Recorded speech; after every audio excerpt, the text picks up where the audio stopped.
வணக்கம் அன்பர்களே நண்பர்களே, மற்றொரு புதிய வீடியோல உங்கள் அத்துணை பேரையும் சந்திப்பதில் மிகுந்த மகிழ்ச்சி கொள்கிறேன். இன்றைக்கு நம்ம பேச போறது ஆண்டவன் எழுதிய விதி. இதோடைய வரிசையில மேஷம் முதல் கன்னி ராசி வரை பார்த்தோம். இன்று நாம் பேசவிருப்பது துலாம் ராசி. இந்த வீடியோ துலாம் ராசி நேயர்கள், உங்களுடைய நண்பர்கள், ஃப்ரெண்ட்ஸ், ஃபேமிலி, குடும்பத்தார்லயோ இல்ல தெரிஞ்ச ரிலேட்டிவ்ஸ்லயோ சொந்தக்காரங்கள்லயோ யாராவது ஒருத்தர் துலாம் ராசி நேயர்களாக இருந்தால் இந்த வீடியோவை தயவு கூர்ந்து அவர்களுக்கு ஷேர் பண்ணுங்க. மிக மிக முக்கியமான பதிவு, ஆண்டவன் எழுதிய தலை விதி என்ன அப்படிங்கிற வரிசையில துலாம் ராசிக்கு என்ன தலைவிதி, வாழ்க்கையில எது இருக்கும், எது கிடைக்கும், எது கிடைக்காது, இயற்கையில் நீங்கள் செய்த பாக்கியங்கள் என்ன, அவதானங்கள், பட்ட கஷ்டங்கள்லாம் எப்படி வெளியில வருது, இதை பத்தின ஒரு காணொளி.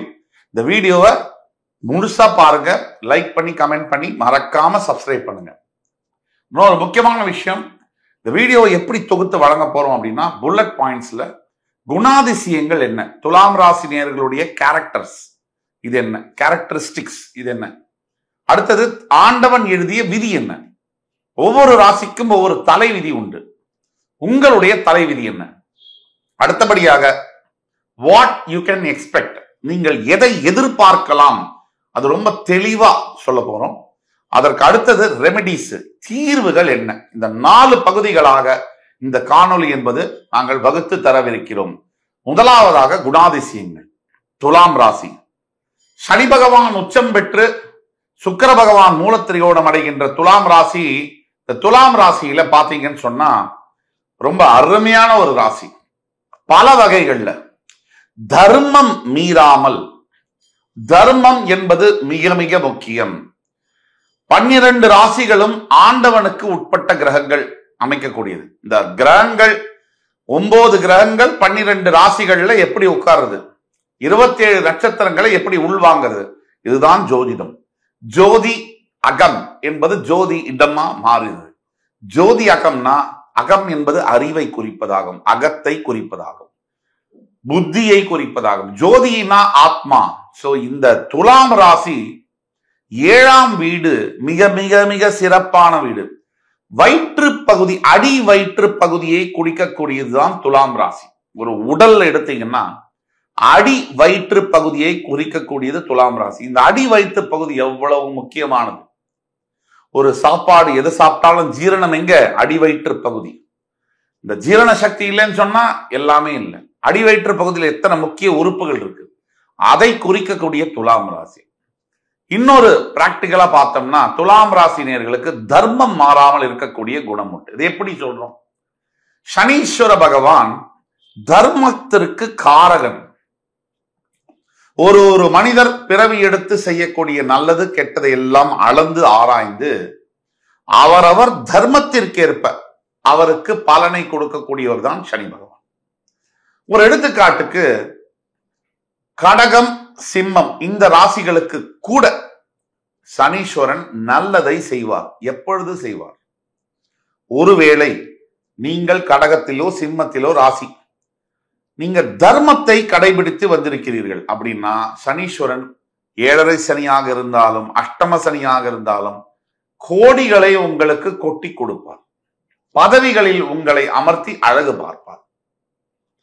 ஒரு எடுத்துக்காட்டுக்கு நரேந்திர மோடிஜி, நம்முடைய பாரத பிரதமர், அவருடைய 7.5 சனி காலகட்டத்துல தான் அவர் பதவியை முதலமைச்சரா உட்கார்றார்.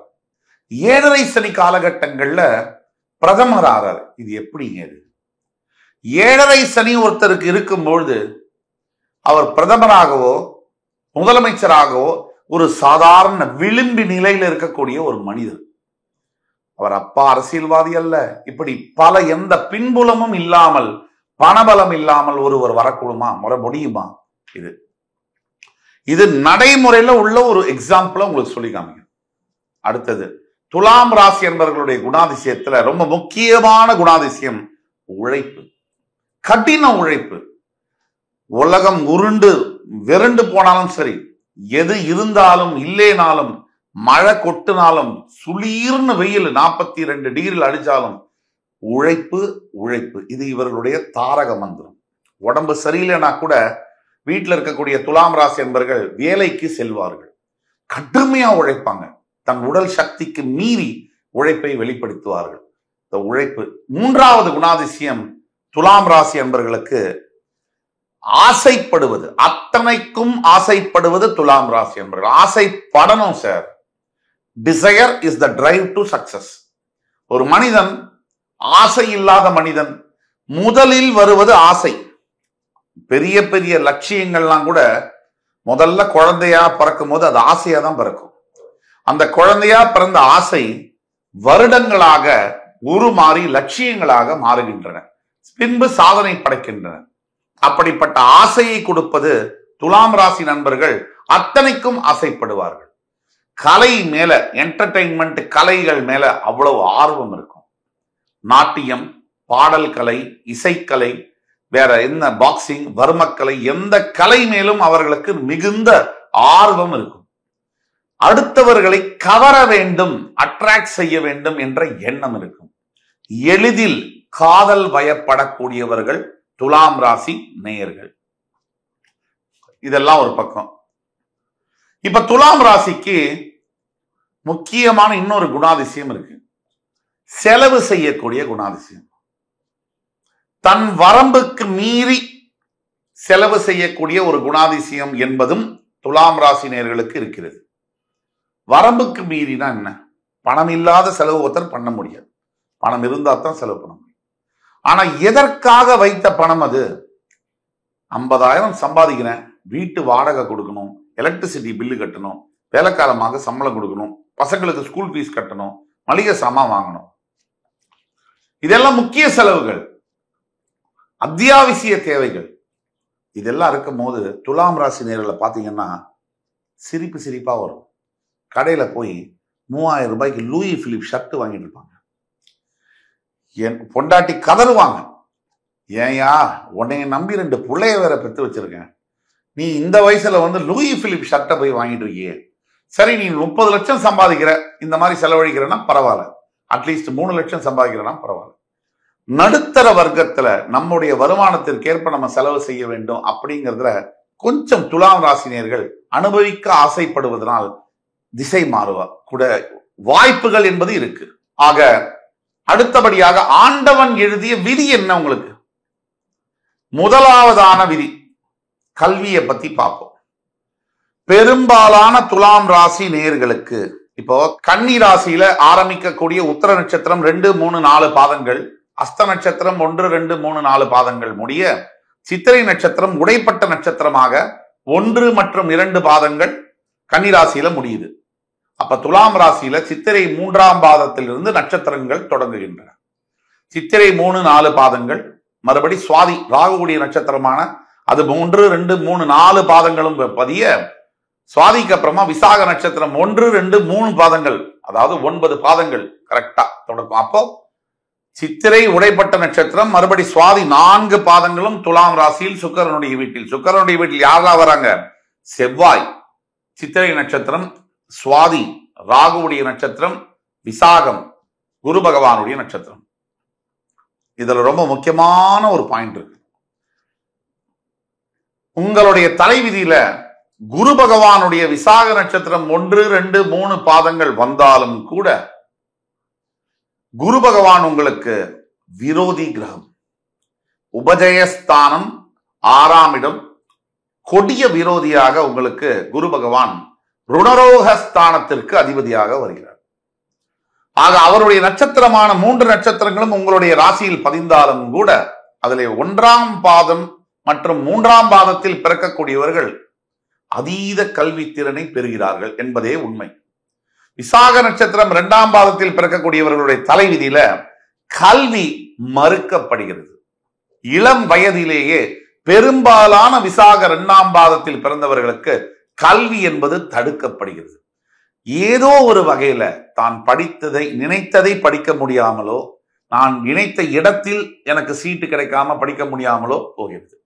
குடும்ப பிரச்சனை காரணமாகவோ, தந்தையர் தாய் அடிச்சுக்கிறது காரணமாகவோ, பண வசதி இல்லைங்கிறது காரணமாகவோ தரமான கல்வி, தகுதியான கல்வி மறுக்கப்படுகிறது.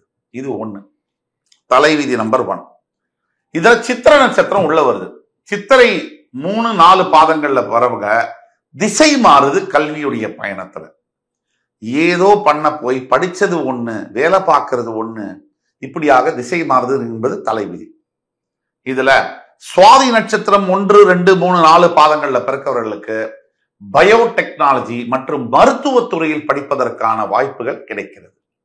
ஒட்டுமொத்தத்தில் செவ்வாயுடைய 3, 4 பாதத்தில் பிறப்பவர்களுக்கு, சித்திரை நட்சத்திரத்தில் துலா ராசியில் பிறப்பவர்களுக்கு சட்டத்துறை, வக்கீலுக்கான படிப்பு, நீதிபதியாக வருவது, அரசாங்கத்தில் காவல்துறையில் பணியாற்றுவது போன்ற வாய்ப்புகள் கிடைக்கிறது. இந்த மாதிரியான தலைவிதி என்பது துலாம் ராசியினர்கள் அடைகிறது. இரண்டாவது, எழுதி வச்சுக்கோங்க, துலாம் ராசியில் இருக்கக்கூடியவர்களுக்கு 3ஆம் இடம் தனுசு. இந்த 2ஆம் இடத்துக்கு முதல்ல வந்துருவோம். துலாம் ராசியிலேயே என்னென்ன நட்சத்திரங்கள் வருது, அதனால என்ன தலைவிதிங்கிறத பார்த்தோம். துலாம் ராசிக்காரர்களுக்கு முக்கிய தலைவிதி குழந்தை பருவம், சைல்ட்ஹுட்ல பல துன்பங்களை அனுபவிக்க வேண்டிய ஒரு சூழ்நிலை என்பது வருகிறது. தாய் தந்தையரை பிரிந்து அல்லது சிங்கிள் பேரண்ட் அப்ரிங்கிங் என்று சொல்லக்கூடிய ஒரே ஒரு அம்மாவோ ஒரு அப்பாவோ வச்சுக்கிட்டு அவங்க அம்மாவை மிஸ் பண்றதோ அப்பாவை மிஸ் பண்றதோ மாதிரியான சூழ்நிலைகள் இருக்கு. இல்ல சொந்த ஊரை விட்டு எங்கோ தங்கி செதறி போன ஒரு உறவுகளாக இந்த மாதிரியான வாழ்க்கைகள் இருக்கக்கூடிய வாய்ப்புகள் துலாம் ராசியில் பிறந்த நேயர்களுக்கு குழந்தை பருவத்தில் இருக்கு. அடுத்தது 2ஆம் இடம் என்று சொல்லக்கூடிய விருச்சிகத்திற்கும் 7ஆம் இடம் என்று சொல்லக்கூடிய மேஷத்திற்கும் செவ்வாயே அதிபதியாக வருவதனால் இந்த துலாம் ராசி என்பது சரராசி என்று அழைக்கப்படுகிறது. இந்த சரராசிக்கு பாத்தீங்கன்னா 2க்கும் 7க்கும் இடத்திற்கு உடைய அதிபதி மாரகாதிபதி. ஆக இதுல முக்கிய பாயிண்ட் என்ன? 2ஆம் இடம் தனம், வாக்கு, குடும்பம். 7ஆம் இடம் திருமணம், திருமண வாழ்க்கை, வாழ்க்கை துணை, இதையெல்லாம் குறிக்கக்கூடிய. இப்போ 2த்துக்குமே செவ்வாய் மாரகாதிபதி வருவதனால துலாம் ராசியுடைய மற்றொரு முக்கிய தலைவிதி திருமண வாழ்க்கை என்பது துலாம் ராசிக்கு நிம்மதியான வாழ்க்கை என்பது கிடைப்பது என்பது அரிது. Rare of the rare of the rarest. பெரும்பாலான 80% ஆஃப் த துலாம் ராசினியர்களுக்கு மனைவியின் கணவனோ எப்படி இருப்பாங்க வாழ்க்கை துணைனா, இந்த பிரெட்டும் பன்னும் பிச்சு பிச்சு திம்போம் இல்லையா, அந்த மாதிரி உங்களுடைய மூளையை உங்களுடைய வாழ்க்கை துணை அப்படியே மெதுவா பிச்சு பிச்சு திம்பாங்க. சரி விட்டுட்டு போயிடலாம், இந்த கல்யாண வாழ்க்கையே வேணாம் அப்படின்னு நீங்க நினைச்சீங்கன்னா அதுவும் சாத்தியம் இல்லை. விடவும் மாட்டாங்க, டைவர்ஸும் கொடுக்க மாட்டாங்க. உங்களை வச்சு செய்யக்கூடிய அளவுல 175 முதல் 80% துலாம் ராசி என்பவர்கள் வாழ்க்கை எப்படி நடத்துறீங்க அப்படின்னா, நடந்துருச்சு கல்யாணம், குழந்தைங்களும் ஆயிடுச்சு, சமுதாயத்திலும் ஒத்துக்கிட்டாங்க. இப்ப நாம தான் இதுவரைக்கும் 15 வருஷம் 20 வருஷம் வாழ்ந்துட்டோம், சொச்சம் உள்ள 15 வருஷத்தையும் வாழ்ந்துட்டு போயிருவோமே இப்படின்னு சமாளிச்சுக்கிட்டு வாழற துலாம் ராசி அன்பர்கள் தான் லட்சக்கணக்கில் இருக்காங்க. இது மறுக்க முடியாத உண்மை. இது உங்களுடைய தலைவிதி. 3, உங்களுடைய உபதேசஸ்தானத்திற்கும் உங்களுடைய 6ஆம் இடத்திற்கும் குரு பகவானே அதிபதியாக வருவதனால் நீங்கள் எடுக்கக்கூடிய முயற்சியானது டக்குன்னு அது ஓகே ஆகி பாசிட்டிவா முடியாது. ஒரு விஷயத்தை நீங்க ஜெயிக்கணும்னா பல தடவை முயற்சி பண்ண வேண்டிய ஒரு சூழ்நிலை இருக்கு. இது உங்களுடைய தலைவிதி.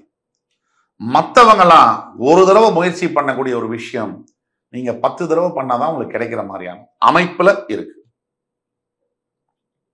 அடுத்தபடியாக உங்களுடைய 4ஆம் மற்றும் 5ஆம் இடத்திற்கு சனி பகவான் வருவதனால், அவர் உங்கள் ராசியில் உச்சம் பெறுவதனால் பெரும்பாலான துலாம் ராசி நேயர்கள் 35 வயதிற்கு பிறகே, ஏன் 40 வயதிற்கு பிறகே நல்ல வாழ்க்கையை பெறுகிறார்கள். நல்ல ஸ்டாண்டர்ட் ஆஃப் லிவிங், வாழ்க்கை தரம் என்பது உயரும். சனி பகவான் மந்தகாரகன் அப்படிங்கிறதுனால வாழ்க்கையில பிற்பகுதியில தான் சோம்பேறித்தனமா வந்து நல்லதை செய்வார். எப்படின்னா, நிறைய இம்மூவபிள் ப்ராப்பர்ட்டிஸ், அதாவது நிலம், வீடு போன்றதை நிறைய சேர்க்கக்கூடிய யோகம் துலாம் ராசி நேயர்களுக்கு இயற்கையிலேயே அந்த தலைவிதியானது இருக்கு.